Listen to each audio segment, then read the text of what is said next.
Okay, lesson 4, pulling a rabbit out of the hat, math 3.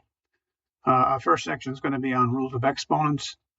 But the first section will be multiplying, and when you multiply, exponents are added. So in the first one, it'll be 3 to the 6 plus 5, 3 to the 11th. The next one will be 7 to the 2 plus 6, which is 7 to the 8th. And number 3, 10 to the negative 4 plus 7, which is 10 to the 3rd. Some of these can be computed without a calculator. Number 4 can. Number 5, 5 to the 9 plus negative 6, which is 5 to the 3rd. That's 125. P to the 2 plus 5, which is P to the 7th. Number 6, make sure you recognize 2 as 2 to the 1st. So it's going to be 2 to the 6 plus negative 3, which is 3, plus 1, which is 4. It happens to be 16. On number 7, it's B to the 11 plus negative 5, which is 6. That ends the multiplication section. Division, we're going to subtract. So 7 to the 5, take away 2, which is 7 to the 3rd, 343. Again, 9 is 9 to the 1st down here in the denominator, so that's 9 to the 8 minus 1, 9 to the 7th. Number 10 is 3 to the 5 minus 8, which is negative 3. We'll express that with a positive exponent. 1 over 3 to the 3rd, which is 1 over 27. 7 to the negative 4 minus negative 8, which is 7 to the negative 4 plus 8, which is 7 to the 4th. That's 2,401, I believe. And last here in this section, P to the negative 3 minus 5 is P to the negative 8th. Express that with a positive exponent as 1 over P to the 8th. All right, in the set section, let's explore these two functions. Step 1 is to evaluate f at 16. So that'll be the square root of 16 minus 1, which is what? 4 minus 1, which is 3. And then g at 3 is 3 squared plus 7, which is 9 plus 7, which is 16. What does that imply? It implies that f and g might be inverse functions. Might be. The fact that 16 produces 3 and 3 produces 16 in the f and g functions means that one seems to be undoing what the other did. One instance of this being true is not enough to prove that they are inverses. So in part C, we're going to check f at 25.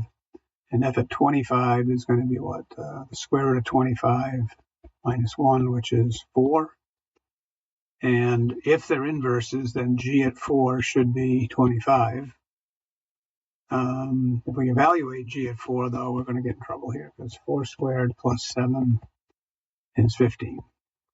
And that means that g did not return 25, it returned 15. So that means that f and g are not inverse functions. Because for all x, f at g at x does not equal g at f at x, which x equal to x. Okay. All right. The next section is a matching section. On part A, we have a line 3x plus 5. So if we go on part A and we take y is 3x plus 5, switch the variables to x equals 3y plus 5, and solve for y, we'll get x take away 5 divided by 3, which happens to be right there, choice number 3.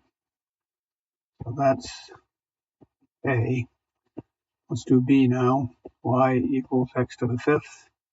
Switch the variables, x equals y to the 5th. Solve for y. Y is the 5th root of x. And that would be down here, number 7. So B goes to number 7. Now, just working a little bit out of order, if we look down at letter D here, which is x to the 3rd, and we follow the same format we just did for part B, one would suspect what? That the inverse of cubing is the cube root and match that to number 2. All right, so on letter C, we have what? We'll make it a y, right? Y equals the square root of x minus 3. We'll swap variables. In this case, we square both sides. X squared equals y minus 3. Moving over here, y equals x squared plus 3, which is number 6. So that one matches up to number 6. And we might as well do e and g at the same time because they're both exponential functions. So I'll do e up in the corner up here. If y equals 5 to the x power, then x would equal 5 to the y power. And solving for y gets us into logarithms, so that's going to be y is the log of x in base 5, which happens to be number 1. And doing sort of the same logic we did with x to the third and x to the fifth, it would make sense that g is going to match up to number 5. And that means what? Did I do that right? Yeah. That means, where does this guy go? That's going to be what? Y equals 3 times x plus 5. Swap the variables. X is 3 times y plus 5. I'll choose to divide by 3 here. X over 3 equals y plus 5. So y is x over 3 minus 5. And so that one should match up to number 4 here. I hope I did my numbers right there. So A matched up to 3. We got that. B, which is x to the fifth, matched up to 7. That's good. C matched up to number 6. Yep. D matches up to this. This should be a 2 here, I guess. E matches up to, my bad here. E matches up to the log in base 5, which is where number 1. Number 1. That guy matches up to 4, and the last guy matches up, excuse my voice, to the log in base 3, which is where at 5. Yep. Okay. There we go. So basic idea is to reverse the letters and solve for y. All right. Calculate each of the following. Trying to get enough room in here. All right. So on 15, we're going to calculate first f at g at x. So what I do is this. I take the f function and I set up what I call as the template for the x function, which looks like that. The f function is 2 times its input plus 5. And the input in this case is the g function, so I'm going to put x minus 5 over 2 right there. The 2's will cancel out. The x minus 5 plus 5, 5's cancel out. So that comes out to be x. Now I'll do it the other way around. G at f at x. I'll set up the template for the g function, which is the input minus 5 over 2. And I'll put the f function into the input, 2x plus 5. And I think you can see what's going to happen here. The 2x plus 5 minus 5 equals 2x over 2. Associative property allows us to regroup the 5 and the negative 5, and then the 2's cancel out, and we get an x. If we do it the other way around, I just did it. I did it both ways. That was number 15, my bad. All right, number 16. See if I can squeeze that in here.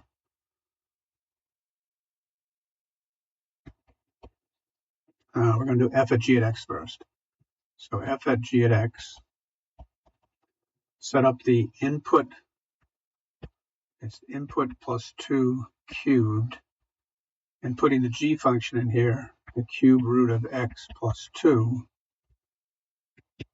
But, this should be what, minus 2 right here, my bad. Okay, so what's going to happen? The 2's are going to cancel out. We're going to get the cube root of x cubed, and that's x. All right, now we have to do g at f at x. Wish I had more room here. The g function has what? It has cube root of the input minus 2. The input is x plus 2 cubed. So the cube root knocks out the cube, leaves x plus 2 minus 2, which is x. Okay, so those functions are inverses of one another because when we did f at g at x and g at f at x, both resulted in the value x. Okay, so I guess we got to do this for number 17 as well. All right, so let's do f at g at x first. So the f function is 3/4 of its input, which is going to be the g function, which is 4 times x minus 6 over 3 plus a 6, right? So what happens? The 3's cancel out, the 4's cancel out. We're left with x minus 6 plus 6, which is x. That makes us think these are inverses. Now we'll check g at f at x. So the g function is 4 times the input minus 6 all over 3. My input is 3/4 of x plus 6. The 6's will cancel out, leaving 4 times 3/4 of x over 3. 4 times 3/4 is 3x, and 3x over 3 is equal to x. And voila, 17, we have inverse functions. All right, one more calculation here. This is number 18. So the f function is f at g at x. And my input is what? 3 over x. Well, 3 over the input, sorry. Whatever the input happens to be. It's going to be g in a second, plus 2. So we'll bring in g, which is negative 3 over x minus 2. A little tricky here. This division problem of 3 divided by negative 3 over x minus 2 results in x minus 2 plus 2, which is x. The reasoning for that is that this is sort of what I call a vertical division. If I take negative 3 divided by negative 3 over x minus 2, when I change that to multiplication by inverting this, see how the negative 3's cancel out, leaves the x minus 2 plus 2. Now we have one more to do. Well, we have to finish 18 is what I should say. We have to do what? We have to do g at f at x. So we'll take the g function, negative 3 over its input minus 2, and we'll bring in negative 3 over x plus 2. So the denominator becomes negative 3 over x, which is negative 3 times x over negative 3, which is x. Voila. All of these, both 15, 16, 17, and 18, are all functions which are inverses because we've proven that f at g at x equals g at f at x and equals x. Now, there are functions where f at g at x is equal to g at f at x, but not equal to x, which means it's got two components to it to prove functions are inverses. One is the equality of f at x at g at x and g at f at x. And the second is that both those results have to be x. Okay, so in matching things up here, 18 is we're going to match up to the first graph. The way I recognize that is that if I change colors here for a second, I recognize that number 18, f has a vertical asymptote at 0. And here's that vertical asymptote coming down here, and the function is here and here. And then changing colors again to, like, say, green, the g at x function has an asymptote at 2, which is a little tricky to draw in here, right there. And then the green function is here and there. Okay? On 17, and the next one, B, matches to 17. I think this is a little bit easier because problem number 17 is what? A pair of lines. And this, on 17, one line has a x-intercept, y-intercept rather, 6, which means its inverse has to have an x-intercept of 6. And so that's what we get from number 17. And then the same thing if we skip down to D, you'll notice this is going to match up to number 15, I believe it is. Yeah, back here, 15. Notice the intercept on F is 5, the y-intercept. And there's my y-intercept right there, 5. And there's my x-intercept right there. That matches to number 15, which means by process of elimination that The last graph has to match up to number 16. The argument here would be that the cubic function has basically that look. And on the first f function, it's translated back by 2. Sorry for all this. See, this x plus 2 in here causes the graph to shift left by 2. And then that means it has its x-intercept at -2. And notice the other graph has a y-intercept at -2. All of these graphs, if I bring in, I don't know, a dark green color, notice that all of them, if I draw in the line y equals x, that these graphs are reflections of each other in the line y is equal to x, which is one of the graphical qualities of an inverse. Okay, so number 20 says, do you think your observations about the graphs in number 19 had anything to do with the answers you found? Well, of course, because we decided that when we did all the algebra, we found out that they were inverses. And then we noticed in the graphs that the graphs of f and g were reflections of each other in the line y is equal to x. Okay, on the next section, we're going to take number 15, and it says to draw two triangles made by the y, x-axis, and each line. So on this one here, you can see, I pick a color here in red. Well, let's pick yellow. It says what? In order, it says the y-axis, x-axis, and line. So y-axis, x-axis, and line. Y-axis, x-axis, and line. And the same thing on the next one. We go y-axis, x-axis, and line. Y-axis, x-axis, and line. What do we notice about these triangles? Well, number one, the triangles appear to be congruent to each other. So triangle red is congruent to triangle purple, I guess. And they are reflections of each other. Sorry about my penmanship.